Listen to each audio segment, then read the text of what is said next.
أعوذ بالله من الشيطان الرجيم. بسم الله الرحمن الرحيم.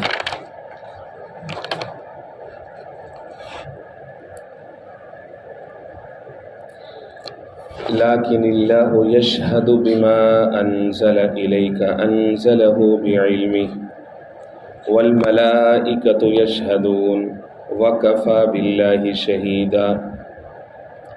إن الذين كفروا وصدوا عن سبيل الله قد ضلوا ضلالا بعيدا. إن الذين كفروا وظلموا لم يكن الله ليغفر لهم ولا ليهديهم طريقا إلا طريق جهنم خالدين فيها أبدا وكان ذلك على الله يسيرا. يا أيها الناس قد جاءكم الرسول بالحق من ربكم فآمنوا خيرا لكم وإن تكفروا فإن لله ما في السماوات والأرض وكان الله عليما حكيما. آمنت بالله صدق الله العظيم. میرے انتہائی واجب الاحترام قابل صد احترام بزرگوں، بھائی اور نوجوان ساتھیوں، آج کے درس میں قرآن مجید کتاب حکمت کی سورہ نمبر 4 سورۃ النساء کی 5 آیات مبارکہ آیہ نمبر 166 سے لے کر 170 تک یہ شامل ہے۔ مضمون جو کہ گزشتہ آیات سے چلا آ رہا ہے، یہود کے باطل عقائد کے اوپر رد اور اسی طرح سے ان کی جو بدعملیاں تھیں اور انبیاء کرام علیہم السلام کے خلاف سازشیں اور اللہ کے لاڈلے حبیب خاتم المرسلین شفیع المذنبین حضور پاک علیہ السلام کو مختلف انداز سے ایذا پہنچانا،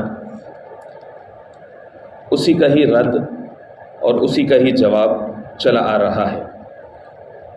اور آج کے درس میں خاص طور پر اللہ رب العزت نے اپنے لاڈلے حبیب سید المرسلین حضور پاک علیہ السلام کے لیے تسلی کے کچھ بول بھی ارشاد فرمائے ہیں۔ یہ قرآن مجید کے محبوب مضامین میں سے ایک مضمون ہے کہ اللہ رب العزت جہاں پر بھی مکی صورتوں یا مکی آیات میں مشرکین مکہ کی طرف سے پہنچنے والی ایذا یا تکالیف کا تذکرہ فرماتے یا اس کے علاوہ یہود کی طرف سے پہنچنے والی تکالیف یا ایذا کا تذکرہ فرماتے، تو اس مضمون کو جب مکمل کیا جا رہا ہوتا ہے تو وہاں پر الفاظ تسلی کے بھی ہوتے ہیں کہ تاکہ ان کی طرف سے پہنچنے والے تکلیف دہ جملے بول وہ حضور پاک علیہ السلام کے دب نازاں پہ چونکہ گراں گزرا کرتے تھے، اور کام اور مشن اور موقف جو سونپا ہوا تھا وہ بڑا شاندار تھا، بہت ہی عظیم تھا، بہت ہی عظیم کام تھا جو رب العزت نے اپنے محبوب نبی کریم علیہ السلام کے ذمے لگایا تھا۔ تو جتنا عظیم الشان کام ہوگا اس کے لیے اتنی ہی بڑی موٹیویشن کی ضرورت بھی ہوتی ہے، تسلی کی ضرورت بھی ہوتی ہے۔ بعض دفعہ جو تسلی ہے انسان کو ودن یعنی اپنی طرف سے اپنی سوچ کے ذریعے سے ملتی ہے کہ ٹھیک ہے چونکہ میں کام بہت بڑا کر رہا ہوں، کوئی بات نہیں، اللہ رب العزت کے ہاں میرا اجر ہے۔ اور یہ انداز بھی اللہ رب العزت نے اپنے محبوب نبی کریم علیہ السلام کو سکھایا ہے، ان اجریہ الا علی اللہ، آپ ان سے کہہ دیں کہ میرا اجر تو اللہ کے ذمے ہے۔ یہ ایک بہت بڑا سورس آف موٹیویشن ہے، یہ والا جملہ بولنا یا انسان اپنے اندر یہ سوچے کہ اجر اللہ کی طرف سے، مخلوق سے نہیں، اللہ کی طرف سے جو کام ہے وہ ہم نے کرنا۔ تو انبیاء کرام علیہ السلام اور خاص طور پر حضور پاک علیہ السلام کے لیے تسلی کا یہ انداز قرآن مجید میں آپ کو کئی ساری جگہوں پر ملے۔ یہاں پر ایک اسپیسیفک انسیڈنٹ ہوا، ایک خاص ایک صورت پیش آئی کہ چونکہ مدینہ کے اندر یہود بھی رہتے تھے تو گاہے بگاہے کہیں آتے جاتے حضور پاک علیہ السلام یا حضور پاک علیہ السلام کے جو صحابہ اکرام تھے ان کے ساتھ ان کا انکاؤنٹر ہوتا رہتا تھا، کوئی بحث مباحثہ ہو گیا، کوئی بات ہو گئی دین کے حوالے سے۔ تو اس طرح سے یہود کے ایک وفد کے ساتھ بات چیت ہوئی، گفتگو ہوئی، تو حضور پاک علیہ السلام نے فرمایا کہ اب تو تم جان گئے ہوگے، تم پہچان گئے ہوگے، تمہیں اندر سے یقین ہو گیا ہوگا کہ میں اللہ کا سچا نبی ہوں، اور میری طرف جو کلام آتا ہے نا وہ اللہ کی طرف سے آتا ہے، اپنی طرف سے نہیں ہے۔ یہ جملہ بہت وزنی تھا کہ اللہ کا نبی خود اپنی زبان سے کسی کو یہ کہے تو وہ بول نہیں سکتا آگے سے. یہود کہنے لگے کہ نہیں، معاذ اللہ ثم معاذ نقل کفر نباشر، کہنے لگے نہیں، ہم اس بات کی شہادت دینے کے لیے تیار نہیں ہیں. بہت جارے مزاج بدبخت لوگ.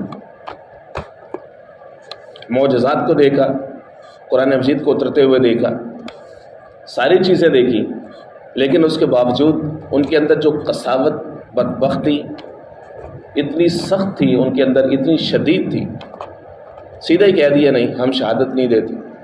قرآن مجید جگہ جگہ پہ اس بات کو انڈورس کرتے ہیں، الذین آتیناہم الکتاب یعرفونہ کما یعرفون ابناءہم. اے میرے محبوب، جن کو ہم نے کتاب عطا کی ہے نا، چاہے وہ یہود ہوں چاہے وہ نصارہ ہوں، جیوز اور کرسچینس، جن کو ہم نے کتاب عطا کی ہے نا، یعرفونہ کما یعرفون ابناءہم، وہ آپ کو ایسے پہچانتے ہیں جیسے وہ اپنے بیٹوں کو پہچانتے ہیں. ہزاروں لاکھوں کا مجمع ہو اور اس کے اندر کسی انسان کا اپنا بیٹا موجود ہو، وہ اس کے سر کے بالوں سے ہی صرف اس کو اتنا ہی نظر آ رہا ہو یا ہلکی پھلکی چال ہی نظر آ رہی ہو، تو وہ فوراً پہچان جائے گا کہ یہ میرا بیٹا ہے. ایسا ہو ہی نہیں سکتا. دنیا کا غافل ترین باپ بھی ہو تو اپنے بیٹے سے کی پہچان سے کبھی وہ غافل نہیں ہوگا. اللہ نے فرمایا کہ یہ آپ کو اس سے بھی زیادہ پہچانتے ہیں کہ آپ اللہ کے سچے نبی ہیں. آپ کے اوپر جو کلام اترا ہے نا وہ سچا اترے، لیکن آپ کو نہ ماننے کی وجہ، انکار کرنے کی وجہ وہ ایسی نہیں ہے کہ ان کے پاس کوئی علمی کوئی دلیل موجود ہے، آپ کے کاؤنٹر کا کوئی معجزہ موجود ہے، کوئی ان کے اوپر کوئی اور کلام اترا ہوا ہے. نہیں، ایسا نہیں ہے.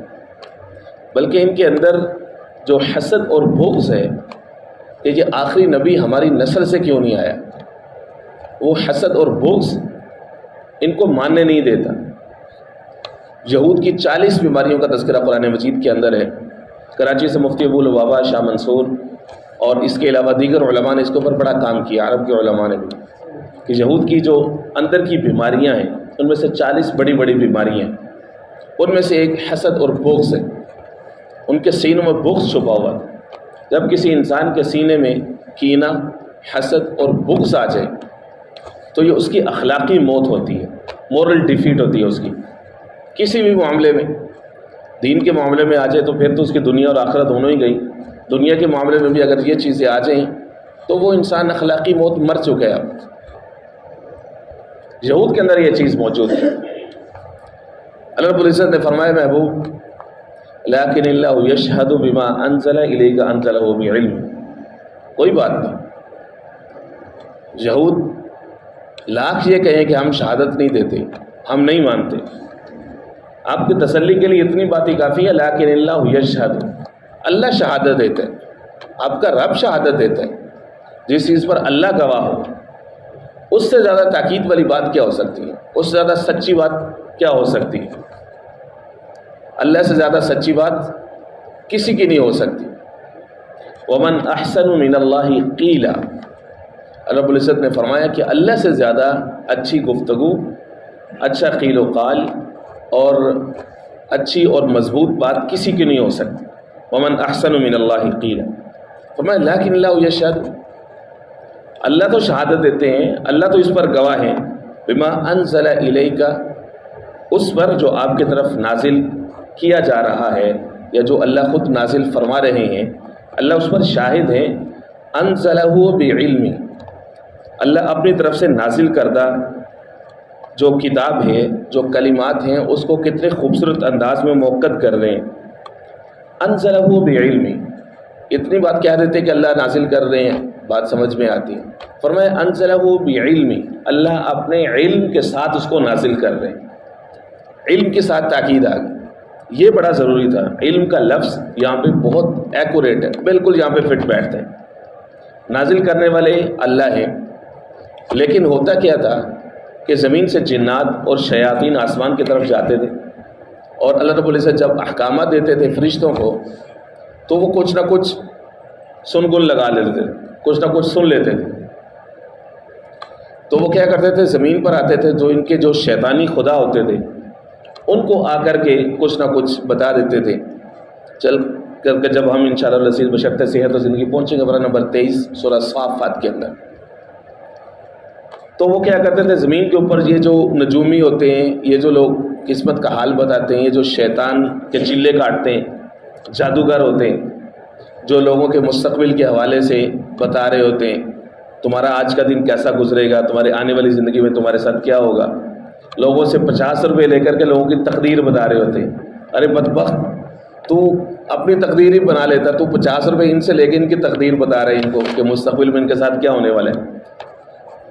تو ترمذی شریف کی حدیث پاک ہے کہ وہ آسمان سے تھوڑی بہت بات سنتے ہیں، 1%، 99% صغرا کبرا اپنی طرف سے ملا ملو کے ان کو بتا دیتے ہیں۔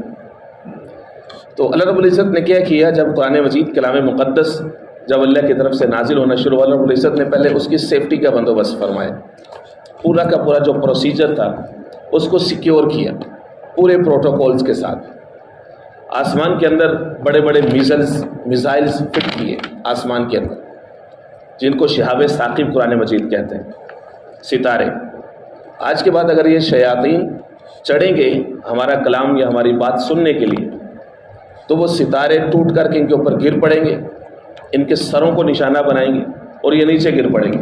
سائنس اس کے اوپر تحقیق کر رہی ہے پچھلے 500-600 سال سے لگے ہوئے ہیں، جب سے یورپ کے اندر ایک تحقیقی لہر کا عروج آیا 15ویں صدی کے بعد سے، کہ آخر آسمان میں کیا چیزیں ہیں جن کو ہم ستارے کہتے ہیں، نجوم کہتے ہیں، ان کے اندر کیا چیزیں ہیں جب وہ ٹوٹ کر کے گرتے ہیں، تو کیا ایسا ہی ہے کہ اللہ کی طرف سے کوئی حکم آ رہا ہوتا ہے تو شیطانوں کے اوپر جو ہے نا وہ نشانہ بناتے ہیں۔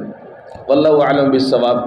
مسلمان کا اصل کام مادی دنیا میں گھومنا نہیں ہوتا، اس طرح کی تحقیق نہیں ہوتی، کہ مسلمان کا اصل کام یہ ہوتا ہے کہ قرآن و سنت نے حکم دیا ہے، ایک چیز بتائی ہے، آمنا وصدقنا، اس پر ایمان لانا اور اس پر جو اس کا عملی پہلو ہے اس پر توجہ دینا۔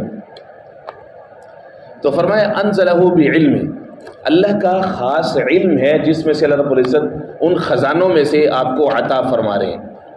گویا کہ قرآن و سنت اصل علم ہے۔ اس کا دوسرا پہلو جو مفسرین کرام رحمۃ اللہ نے یہاں پہ لکھا ہے کہ اصل جو علم ہے، علم کہتے ہیں ایسی چیز کہ جس کو جھٹلانا ناممکن ہو، پختہ چیز۔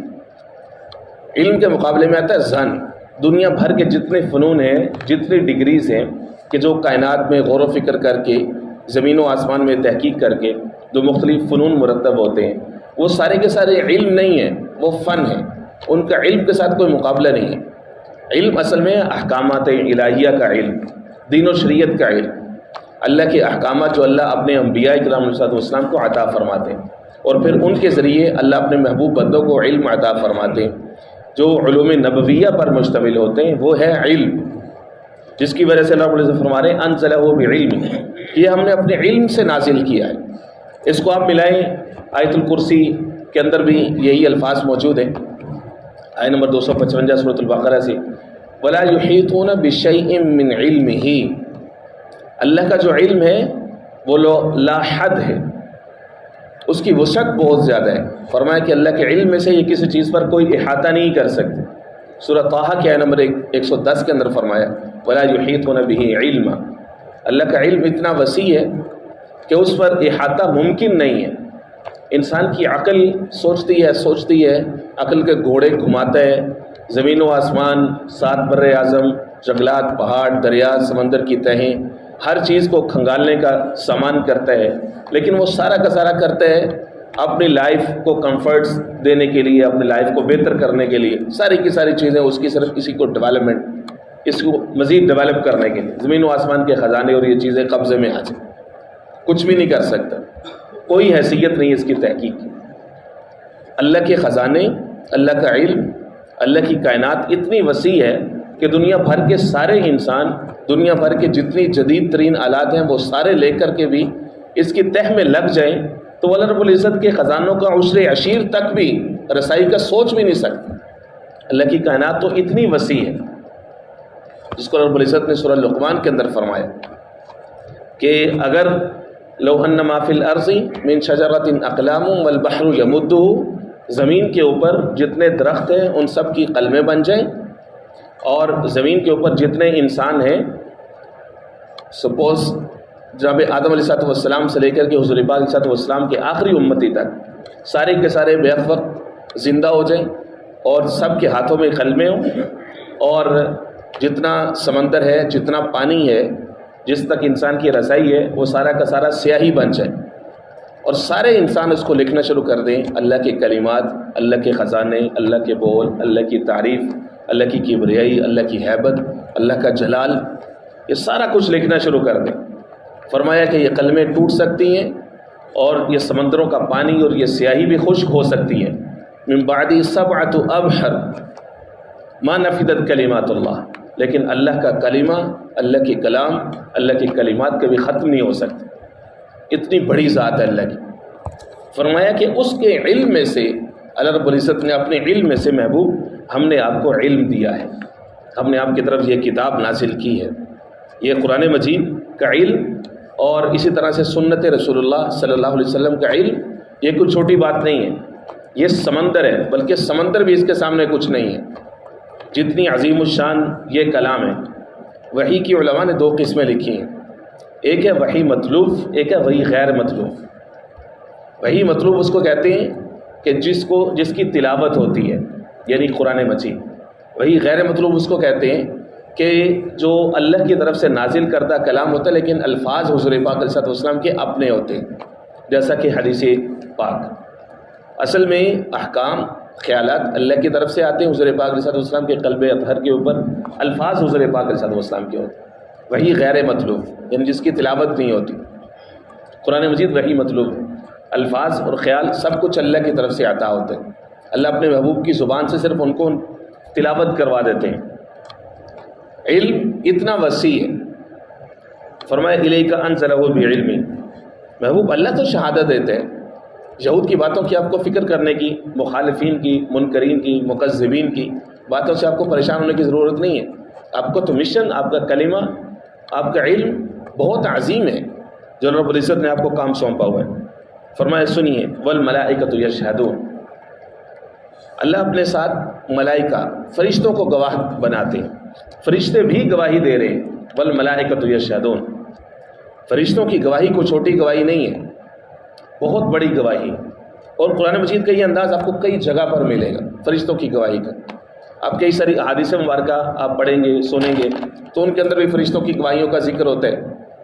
اللہ فرماتے ہیں فرشتوں تم گواہ ہو جاؤ، میں نے فلاں شخص کی بخشش کر دی۔ مشہور حدیث پاک ہے کہ اگر ایک شخص کی پوری زندگی، بعض روایت میں 99 سال آتا ہے یا 100 سال آتا ہے، ایک شخص کی پوری زندگی کفر کے اندر گزری ہے، گناہوں کے اندر گزری ہے، لیکن ایک دفعہ وہ پڑھ لیتے ہیں لا الہ الا اللہ، یا رب العزت کا نام بھی اس کی زبان پہ طاری ہو جاتا ہے، تو اللہ رب العزت اس کو معاف فرما دیتے ہیں، اور فرشتوں کو کہتے ہیں فرشتوں گواہ ہو جاؤ، میں نے اس کے سارے گناہوں کو معاف کر دیا، پوری زندگی جو اس کی کفر میں گزری ہے۔ فرمایا فرشتوں کی گواہی کو چھوٹی گواہی نہیں، اللہ رب العزت بار بار ان کی گواہی کو ساتھ ملاتے ہیں۔ والملائکۃ یشہدون وکفیٰ باللہ شہیدا، اور پھر شہادت کو انڈورس کیا، فرمایا کافی ہے اللہ تعالیٰ شہید۔ شہید کا مطلب گواہی دینے والا، شہید کا لفظ شہادت سے، اس کا مطلب گواہی دینا۔ یہ شہید کا لفظ اللہ رب العزت نے اپنے لیے بھی استعمال کیا، جیسا کہ یہاں پر موجود ہے آیت 166 سورہ النساء۔ شہید کا لفظ اللہ رب العزت نے اپنے انبیاء کے لیے، رسول کے لیے بھی بیان کیا ہے۔ یہی سورۃ النساء پارہ نمبر 5 کے شروع میں گزر چکا ہے۔ وَجِئْنَا بِكَ عَلَىٰ هَٰؤُلَاءِ شَهِيدًا، ایک دن اللہ رب العزت نے کہ لاڈلے حبیب حضور پاک علیہ السلام نے جناب عبداللہ بن مسعود رضی اللہ تعالیٰ عنہ ان سے فرمایا کہ مجھے قرآن مجید سناؤ، مجھے قرآن سناؤ۔ کیا شان ہوگی، کیا حالت ہوگی کہ اللہ کے نبی خود اپنے صحابی سے کہے۔ انہوں نے عرض کی کہ یا رسول اللہ صلی اللہ علیہ وسلم، میں آپ کے سامنے قرآن مجید کی تلاوت کروں، حالانکہ آپ پر تو قرآن نازل ہوا ہے۔ حضور پاک صلی اللہ علیہ وسلم نے فرمایا نہیں، آپ مجھے سنائیں۔ حکم تھا تو انہوں نے سورہ نساء کی تلاوت شروع کی۔ سورہ نساء کی تلاوت کرتے کرتے جب اس آیت تک پہنچے، فَكَيْفَ إِذَا جِئْنَا مِن كُلِّ أُمَّةٍ بِشَهِيدٍ، کیا حال ہوگا کہ جب ہم ہر امت کے اوپر ایک شہید اور ایک گواہ بلائیں گے۔ ہر امت کے اوپر، ہر امت کے اوپر جو گواہ بن کر کے آئے گا وہ اس کا نبی ہوگا، وہ نبی آ کر کے گواہی دے گا۔ آپ اندازہ کریں کہ ایک اینولی ایک جو آرگنائزیشن ہے، کوئی فیکٹری ہے، کوئی فرض کر لیجئے کوئی ادارہ ہے، اس کے جتنے ورکرز ہیں ان سب کی اینول ایویلیوشن ہوتی ہے سال کے بعد. ان سب کو لائن میں کھڑا کر کے ان کی فائل ان کے ہاتھ میں، اور ادھر سے جناب ان کا جو مینیجر ہے اس کو سی ای او بلائے، ہاں بھائی آ کر کے ان کی رپورٹ دو. تو ان ورکرز کی کیا حالت ہوگی. ان میں سے جتنے بھی ایفیشینٹ لوگ ہوں گے، اسکلفل ہوں گے، کہ جنہوں نے پوری ڈیووشن ڈگنیٹی کے ساتھ جاب کی ہے پورا سال، ایک لمحہ بھر بھی انہوں نے اپنی طرف سے کوشش کی ہے کہ خطا نہ ہو. آج کے دن ان کی جو مالک ہے یا جو مالکہ ہے وہ کھڑی ہے یا کھڑا ہے، اور ان کا مینیجر ان کے اوپر گواہی دینے کے لیے آیا کہ سر یا میڈم یہ شخص اس نے اچھی ڈیوٹی کی ہے، اس نے فلاں موقع پر یہ کیا تھا، اس نے فلاں موقع پر یہ کیا تھا، فلاں موقع پر جو کمپنی کے اندر جو بجلی کا بریک ڈاؤن ہوا تھا وہ اسی کی وجہ سے ہوا تھا. اب سوچیں کہ سب کی رپورٹ سامنے پیش ہو رہی ہے اور وہ سارے لائن میں کھڑے ہیں، کیا حال ہوگا. یہ تو بھی میں نے بڑی چھوٹی مثال دی. کیسا منظر ہوگا کہ سب انبیاء اپنی اپنی امتوں کے اوپر شہید بن کر کے، گواہ بن کر کے آئے. من کل امت بشہید وجئنا بک علی ہؤلاء شہیدا. اللہ اکبر. اس کو کہتے ہیں اثقل آیا، سب سے زیادہ وزنی آیا. اور پھر ان سب کے اوپر ساری امتوں، سارے انبیاء، فرمایا کہ اللہ رب العزت اے محبوب پھر آپ کو ان سب کے اوپر گواہ بنا کر کے لائیں گے.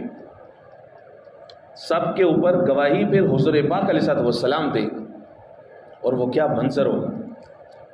فرمایا کہ محبوب وکفا باللہ شہیدا، اللہ گواہ ہے ان کے اوپر. ان الذین کفروا وصدوا عن سبیل اللہ، بے شک وہ لوگ جو کافر ہیں، وصدوا عن سبیل اللہ، اللہ کے راستے سے روکتے ہیں. یہ یہود کو پھر ان کے اوپر لتاڑ ماری جا رہی ہے کہ یہ اللہ کے راستے میں رکاوٹ ڈالتے ہیں. یہودی فطرہ پرور لوگ قد ضلوا ضلالا بعیدا، کیونکہ یہ گمراہ ہو چکے ہیں بہت دور کی گمراہی. حق کی بات کو قبول کرنے کا مادہ ان میں بہت کم ہے. چنانچہ بہت کم ایسے لوگ تھے جن کو اللہ رب العزت نے ایمان کی رتیس کے ساتھ نوازا اور وہ ہدایت پر آئے. چند ایک گنے جا سکتے ہیں یہود میں سے. سیدنا عبداللہ بن سلام رضی اللہ تعالیٰ عنہ یہود کے بہت بڑے عالم ہیں، بہت بڑے اسکالر ہیں، کعب بن احبار ہیں، اور چند ایک لوگ ہیں. فرمایا ان الذین کفروا وظلموا، بے شک جو لوگ کافر ہو گئے، وظلموا اور ظلم کیا انہوں نے. یہاں ظلم سے مراد مفسرین فرماتے ہیں شرک، کیونکہ شرک کو ہی سب سے بڑا ظلم قرار دیا گیا. لم یکن اللہ لیغفر لہم، نہیں ہے اللہ تعالیٰ لیغفر لہم کہ ان کو معاف کر دیں، ولا لیہدیہم طریقہ، اور نہ ہی ان کو کسی ہدایت کے راستے پر چلائیں گے. الا طریقہ جہنم، مگر ایک طریقہ، ایک راستہ. طریق اور سبیل یہ دو الفاظ بولے جاتے ہیں راستے کے لیے. قرآن مجید کی یہ دو اصطلاحات ہیں. طریق کہتے ہیں فزیکل کوئی وے ہے، کوئی پاتھ وے ہے جس کے اوپر چلا جاتا ہے، جیسے یہ شاہراہیں ہیں، سڑکیں ہیں، ان سب کے لیے طریق کا لفظ اصل میں بولا جاتا ہے عربی کے اندر. طرق اس کی جمع ہے، کئی سارے راستے. سبیل کہتے ہیں کہ معنوی اعتبار سے کوئی راستہ، کہ بھئی جو کام تم کر رہے ہو اس کی منزل، اس کا اینڈ رزلٹ یہ ہے، تم اس راستے پر چل رہے ہو، اس کے لیے سبیل کا لفظ بولا جاتا ہے.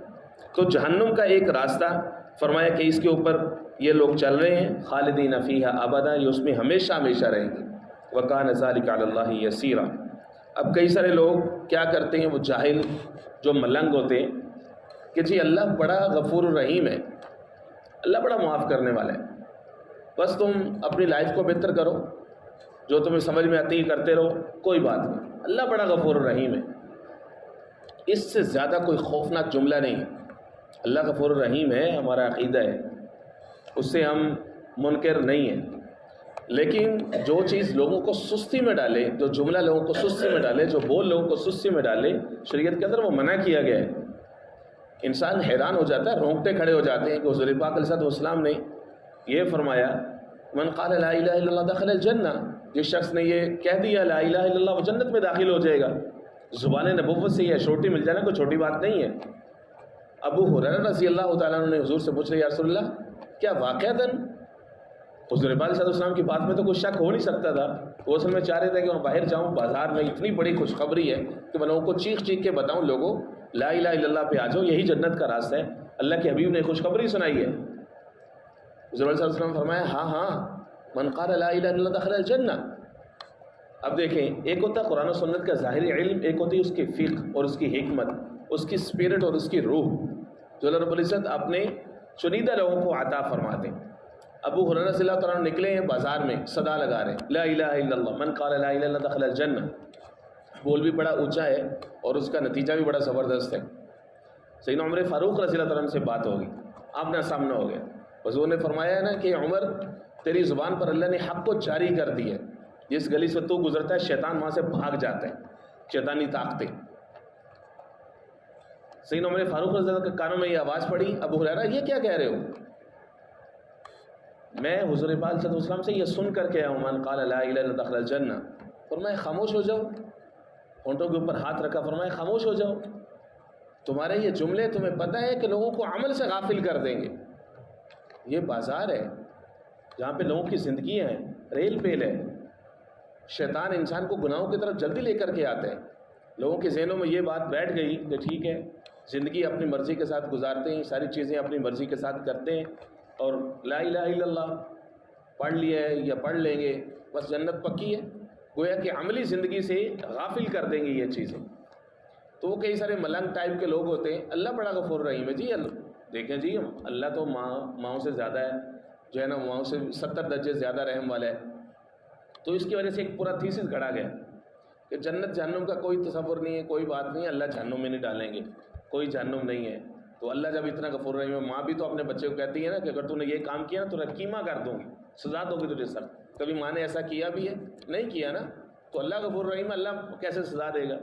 اللہ فرماتے ہیں کہ وہ ماں کے لیے بھی تو شاید بہت مشکل ہوگا, ماں تو ایسا ڈیسیجن نہیں لے گی, لیکن اللہ فرماتے ہیں وَكَانَ ذَلِكَ عَلَى اللَّهِ يَسِيرًا. اللہ پر یہ چیز بڑی آسان ہے یہ فیصلے لینا.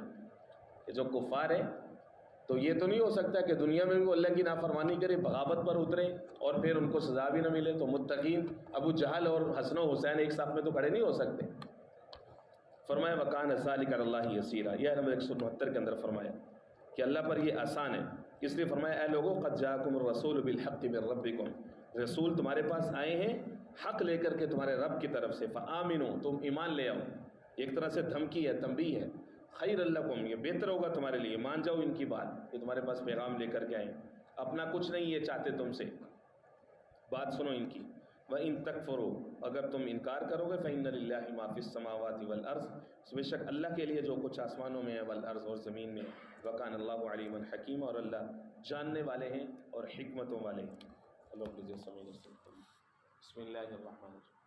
اللهم صل على محمد النبي الأمي وعلى آله وأصحابه وبارك وسلم تسليما كثيرا كثيرا.